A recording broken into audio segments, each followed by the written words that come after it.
మా social media మిత్రులు కానీ అందరూ పెడుతున్న పోస్టులు చూసి ఫ్రస్ట్రేషన్లో నిజాలు చెప్పకుండా మిమ్మల్ని చెప్పుతో కొడతా అనడాన్ని తీవ్రంగా ఖండిస్తున్నాం. ఈరోజు ఓపెన్గా ఛాలెంజ్ విసురుతున్నా నేను సీతక్క గారికి. హైదరాబాద్లో ఉన్న మొబైల్ షాప్కి పోదామా, వరంగల్లో ఉన్న మొబైల్ షాప్కి పోదామా, లేదా ములుగులో ఉన్న మొబైల్ షాప్కి పోదామా? మీరిచ్చిన Samsung A06 4GB 64GB mobile ఎంతకు వస్తుందో మొబైల్ షాప్ పోయి తెలుసుకుందాం. అక్కడనే అడుగుదాం, మీరెంత కొన్నారు, ఆ మొబైల్ షాప్లో ఎంతకు అమ్ముతారు?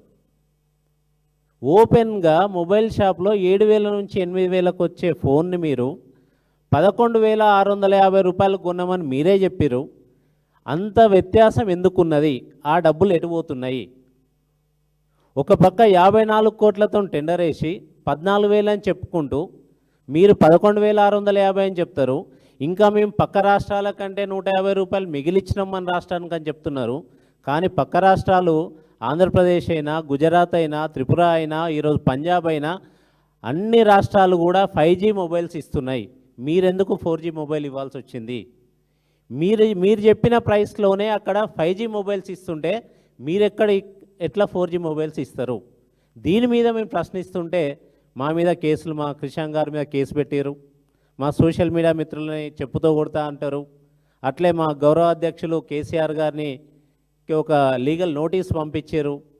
ఇట్లా లీగల్ నోటీసులు పంపాలి, కేసులు పెట్టాలి, చెప్పులతో కొట్టాలంటే ఎక్కడో తెలంగాణ 35 లక్షల ఎకరాల్లో వరిధాన్యం పండే తెలంగాణని 1 కోటి ఎకరాలలో వరిధాన్యం పండించే తెలంగాణగా తయారు చేసి దానికి ప్రధాన కారణమైన కాళేశ్వరం ఇప్పటికీ కూడా నడుస్తుండే కాళేశ్వరం, ఈరోజు కూడా కాళేశ్వరం మూటలు నడుస్తున్నాయి, కాళేశ్వరం నీళ్ళు వస్తున్నాయి, ఈరోజు భువనగిరి ఆలయాల్లో కూడా ఉన్నాయి.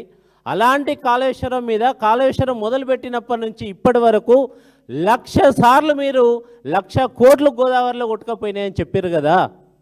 మీకు 1,00,000 నోటీసులు పంపొచ్చు, 1,00,000 కేసులు పెట్టవచ్చు, మీ మీద 1,00,000 చెప్పులు కూడా లేపొచ్చు. మీరు మాట్లాడే ముందు ఒకసారి ఆలోచించి మాట్లాడాలి.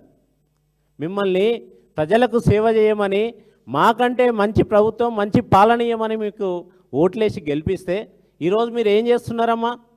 సీతక్క గారు, ఈరోజు ములుగులో ఏం జరుగుతున్నది?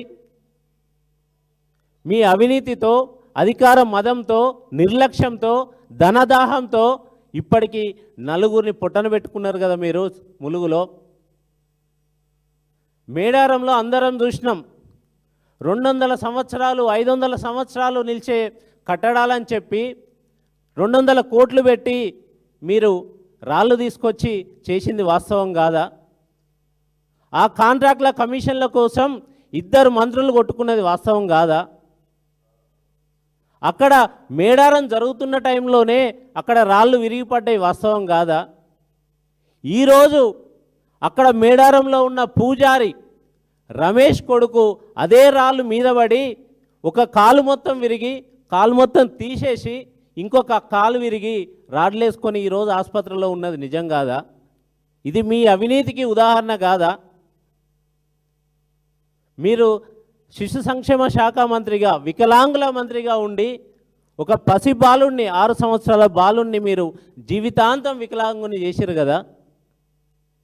ఇది మీ పాలన. ఈరోజు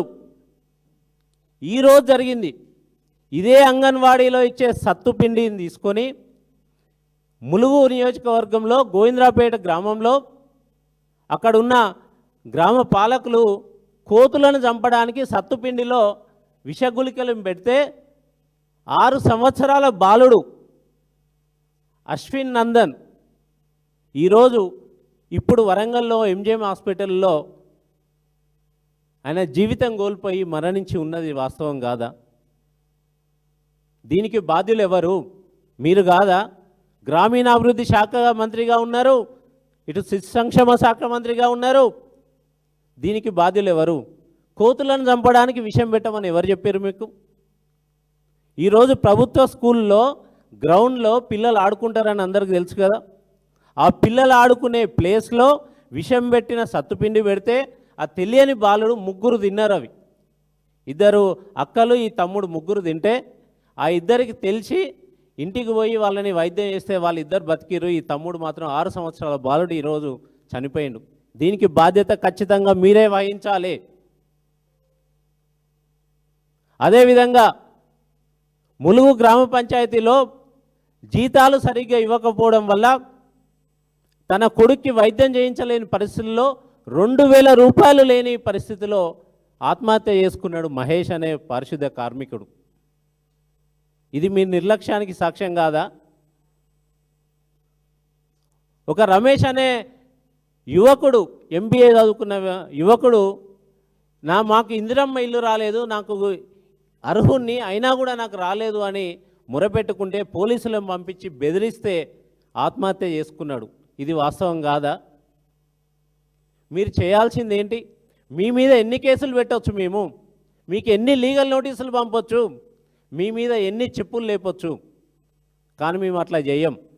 మాకు అలాంటి సంస్కృతి లేదు, మాకు నేర్పలేదు కూడా. మీరు నిజంగా అవినీతి చేయకపోతే మీ నిజాయితీని నిరూపించుకోండి. మా మీద పెట్టిన కేసు నిలబడాలన్నా, మా అధ్యక్షుల వారికి పంపించిన నోటీస్ నిలబడాలన్నా, మీరు చెప్పిన చెప్పులు లేపాలన్నా మొదలు ఇందులో అవినీతి జరగలేదు, ఇది నిజాయితీగా చేసినామని మీరు నిరూపించుకోవాల్సిన అవసరం ఉంది.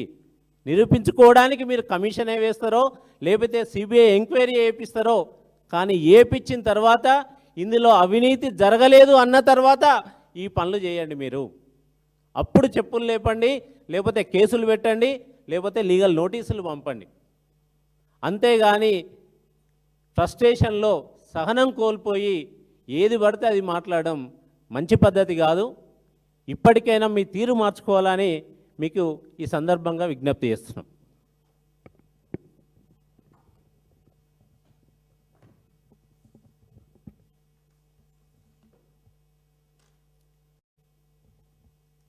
ఈరోజు కాంగ్రెస్ పాలకులు మాట్లాడితే మాది ప్రజాపాలన, ప్రజాస్వామిక పాలన, రాజ్యాంగానికి మేమే రక్షకులం అనుకుంటా పెద్ద పెద్ద మాటలు మాట్లాడుతుంటారు. మరి ప్రజాస్వామ్యంలో ప్రశ్నించడం ప్రజల పక్షాన ప్రతిపక్ష బాధ్యత. అందులో భాగంగానే ఈరోజు మేము ఒక అంశం లేవనెత్తినాం. తక్కువ ధరకి మార్కెట్లో దొరుకుతున్న సెల్ ఫోన్లను ఎక్కువ ధరకి మీరు ఎందుకు ప్రొక్యూర్ చేశారు? అందులో కూడా మీరు చెప్తున్న ధరకి మీరు ఇప్పుడు ఇస్తున్న ఫోన్కి మరింత అడ్వాన్స్డ్ వర్షన్ వచ్చిన తర్వాత కూడా అది తీసుకోకుండా తక్కువకే ఇంకా కూడా ఆ పాత అవుట్డేటెడ్ ఫోన్లని మీరు ఎందుకు ఇచ్చారు అనేసి మేము ఒక ప్రశ్న లేవనెత్తినాం. నిజంగానే అందులో కనుక ఎటువంటి అవకతవకలు జరగకపోయి ఉంటే స్వచ్ఛందంగా వారికి వారే ఒక విచారణకు ఆదేశించి ఇందులో ఎటువంటి తప్పు జరగలేదు అని నిజ నిర్ధారణ చేసుకుని ఉంటే బాగుంటుండే. కానీ గుమ్మడికాయలు దొంగనంగానే భుజాలు దడుముకున్నట్టు మేము ఎక్కడ కూడా సీతక్క గారు 30 కోట్లు తిన్నారు లేకపోతే ఇంకోటి అనలే కదా. మీ శాఖలో ఈ అవకతవకలు జరిగినట్టు ఆరోపణలు ఉన్నాయి, దీనిపైన వివరణ ఇవ్వండి అంటే దానికి సమాధానం చెప్పకుండా నేను బీఆర్ఎస్ సోషల్ మీడియా వాళ్ళని ఇట్లా అంటారు, చెప్పుతో కొడతా అంటే ప్రజాస్వామ్యం ఇదేనా మీరు చెప్తున్న ప్రజాపాలన? అదేవిధంగా కేసీఆర్ గారికి నోటీసులు ఇవ్వడం ఈ అంశంలో మరి నిజంగా ప్రజాపాలన అయ్యుంటే గతంలో ఇప్పుడున్న ముఖ్యమంత్రి ఒక టెండర్ విషయంలో అవకతవకలు అవాస్తవాలు మాట్లాడినందుకు ఆ రోజు HMDA నోటీసులు ఇచ్చింది ఆయనకి. దానికి వచ్చేసి అదిగో ప్రతిపక్షాలను నోరు నొక్కుతున్నారు, ఇదేనా ప్రజాస్వామ్యం, మాకు ప్రశ్నించే హక్కు లేదా, మమ్మల్ని భయపెడతారా అనుకుంటా ఆ రోజు గగ్గోలు పెట్టిండే. మరి ఈరోజు నువ్వు చేస్తుంది ఏంది? నిజంగానే నీ తప్పు లేకపోయింటే నీకు నువ్వే మొన్న అసెంబ్లీలో అన్నాడు కదా, మా మంత్రుల అంశాలపై CBCID విచారణ ఆదేశిస్తున్నాను. మరి ఈ అంశం లేవనైతే మేము దగ్గర ఒక 5-6 రోజులు అవుతోంది, ఈరోజు వరకు ఎందుకు ప్రతిస్పందన రాలే? ఇందులో భాగంగా ఇంకొక ముఖ్యమైన విషయం కూడా నేను లేవనెత్తదలుచుకున్నా. మరి ప్రతి అంశంలో మేము చెప్తూనే ఉన్నాం, కాంగ్రెస్ బీజేపీ ఈ రాష్ట్రంలో 2 ములాఖాతై రాజకీయాలు నడిపిస్తున్నాయి అనేసి. దానికి ఇది కూడా ఒక స్పష్టమైన నిదర్శనం. ఎందుకంటే ఇందులో కేంద్ర ప్రభుత్వం యొక్క నిధులతోనే ఈ ఫోన్లని ప్రొక్యూర్ చేసి అంగన్వాడీలకి అందజేస్తున్నారు.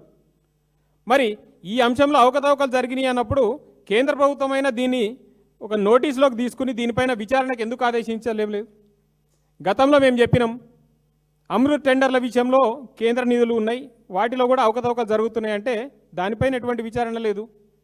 సివిల్ సప్లైస్ విషయంలో అవకతవకలు జరిగినాయి, కుంభకోణాలు జరుగుతున్నాయి, విచారణ చేయమంటే దానిపైన విచారణ లేదు. మరి ఇదేమి అజబ్ ప్రేమ్కి గజబ్ కహానియో అందరూ కూడా అర్థం చేసుకోవాల్సిన అవసరం ఉన్నది. ఇక్కడ కేంద్ర ప్రభుత్వ నిధులతో వస్తున్న పథకాలలో అవకతవకలు జరుగుతున్నాయి రాష్ట్రంలో అంటే మరి బీజేపీ కేంద్ర ప్రభుత్వం కానీ లేకపోతే ఈ రాష్ట్రం నుంచి ప్రాతినిధ్యం వహిస్తున్న కేంద్ర మంత్రులు కానీ ఎందుకు దీనిపైన ఎటువంటి విచారణకి కోరడం లేదు, లేదా దీనిపైన మాట్లాడడం లేదు?